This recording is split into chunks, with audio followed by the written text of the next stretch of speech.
ആരാധന. ദൈവമക്കൾ എപ്പോഴും എന്ത് ചെയ്യും? സത്യത്തിലും ആത്മാവിനോട് ആരാധിക്കുന്ന കൂട്ടത്തോടൊപ്പം അവർക്ക് ആരാധിക്കാൻ പറ്റുള്ളൂ. അല്ലാതെ പള്ളികളിൽ പോയി അവർക്ക് അവിടെ നിൽക്കാൻ പറ്റിയല്ല ദൈവമക്കളുടെ കൂടെ. അപ്പൊ അതിന് നാം ദൈവമക്കളാണ്, സ്പിരിച്വൽ മാനാണ് എന്നുള്ളതിന്റെ തെളിവുകളാണ് നമ്മൾ ഇന്ന് ചിന്തിക്കുന്നത്. നാം മരണം വിട്ട് ജീവനിൽ കടന്നിരിക്കുന്നുവെന്ന്, അല്ലെങ്കിൽ നമുക്ക് ദൈവിക ജീവനുണ്ട്, നമ്മിൽ നിത്യജീവൻ വ്യാപരിക്കുന്നു എന്നുള്ളതിന് തെളിവെന്താണ്? നമ്മൾ എന്ത് വ്യാപരിക്കണം? സ്നേഹം വ്യാപരിക്കണം. ദൈവസ്നേഹം, അഗാപ്പേ ലവ് എന്ന് അതിന് പറയും. അഗാപ്പേ ലവ്. എന്താ അഗാപ്പേ ലവ് എന്ന് പറഞ്ഞാൽ? അഗാപ്പേ എന്ന് പറയുന്നത് ഒരു ഗ്രീക്ക് വാക്കാണ്. എന്ന് പറഞ്ഞാൽ തിരിച്ചൊന്നും പ്രതീക്ഷിക്കാത്ത സ്നേഹം എന്നാണ്. ഇങ്ങോട്ട് തിരിച്ചൊന്നും പ്രതീക്ഷിക്കാതെ, ഞാൻ ആ തിരിച്ചൊന്നും പ്രതീക്ഷിച്ചുകൊണ്ടുള്ള സ്നേഹം അതെന്തല്ല, ദൈവസ്നേഹമല്ല. അത് ലോകക്കാർ ചെയ്യുന്ന കാര്യമാണ്. തങ്ങളെ സ്നേഹിക്കുന്നവരെ സ്നേഹിക്കുന്നു, ലോകക്കാർ ചെയ്യുന്ന കാര്യമാണ്. പക്ഷേ ക്രിസ്തുവോ നാം ഭാവികളായിരിക്കുമ്പോൾ തന്നെ നമുക്ക് വേണ്ടി മരിക്കുക. ദൈവത്തിന് നമ്മളുള്ള സ്നേഹം അവൻ, ആ സ്നേഹമാണ് അഗാപ്പേ ലവ്. അതാണ് ഒരു ദൈവ വൈദ്യൽ. ഇപ്പൊ നമ്മൾ ഒരാളുടെ സുവിശേഷം പറയണമെങ്കിൽ, ഇപ്പൊ ഈ നെൽദോ പാസ്റ്റർ തന്നെ ഇവിടെ ഒരാളോട് ചെന്ന് സംസാരിച്ച അയാളെ ഈ സഭയിലേക്ക് കൂട്ടിക്കൊണ്ടു വന്നെങ്കിൽ എന്ത് വ്യാപരിച്ചാലേ പറ്റുള്ളൂ.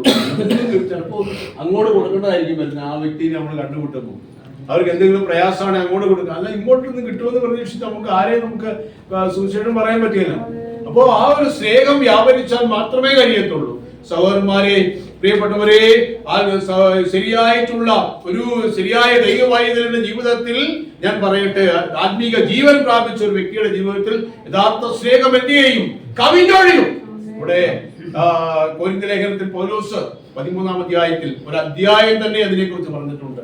സ്നേഹം. ഞാൻ മനുഷ്യരുടെയും ദൂതന്മാരുടെയും ഭാഷകൾ സംസാരിച്ചാലും സ്നേഹമില്ലായെങ്കിൽ ഞാൻ മുഴുകുന്ന ചെമ്പോ ചിലപ്പോൾ കൈത്താളം പോലെ. എനിക്ക് പ്രവചനപരമുണ്ടായിട്ട് സകല മർമ്മങ്ങളും സകല ജ്ഞാനവും ഗ്രഹിച്ചാലും മലകളെ നീക്കുവാനൊക്കെ വിശ്വാസമുണ്ടായാലും സ്നേഹമില്ലായെങ്കിൽ ഞാൻ ഏതുമില്ല.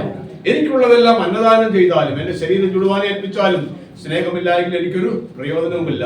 സ്നേഹം ദീർഘമായി ക്ഷമിക്കുകയും ദയ കാണിക്കുകയും ചെയ്യുന്നു. സ്നേഹം സ്പർദ്ധിക്കുന്നില്ല, നിഗളിക്കുന്നില്ല, ചീർക്കുന്നില്ല, അയോഗ്യമായി നടക്കുന്നില്ല, സ്വാർത്ഥം അന്വേഷിക്കുന്നില്ല, ദേഷ്യപ്പെടുന്നില്ല, ദോഷം കണക്കിടുന്നില്ല, അനീതിയിൽ സന്തോഷിക്കാതെ സത്യത്തിൽ സന്തോഷിക്കുന്നു, എല്ലാം പ്രത്യാശിക്കുന്നു, എല്ലാം പൊറുക്കുന്നു, എല്ലാം വിശ്വസിക്കുന്നു, എല്ലാം സഹിക്കുന്നു. സ്നേഹം ഒരു നാളും ഉതിർന്നു പോകുകയില്ല. പ്രവചനപരമോ നീങ്ങിപ്പോകും, വാർത്താപരമോ നിന്നു പോകും, ജ്ഞാനമോ നീങ്ങിപ്പോകും.